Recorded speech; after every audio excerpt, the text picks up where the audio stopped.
अस्सलाम वालेकुम। आज एक और टिकटॉकर के कातिल 2 दिन में ट्रेस होकर गिरफ्तार हो गई, लेकिन आज तक किसी एक आलिम उद्दीन का कातिल गिरफ्तार नहीं हुआ। ऐसे कैसे मुमकिन हो सकता है?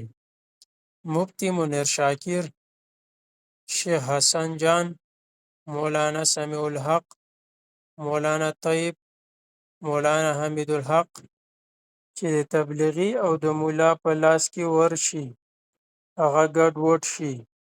هر چاته پوره اختیار دی چې ژوند په خپله مرضۍ تیر کړي.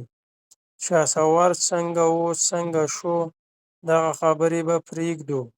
اوس یې کور ودانې هم سندرو ویلو ته راغله.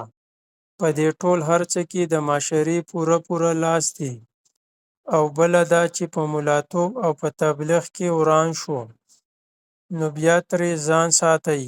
د خیر تمه ترې مه کوئ.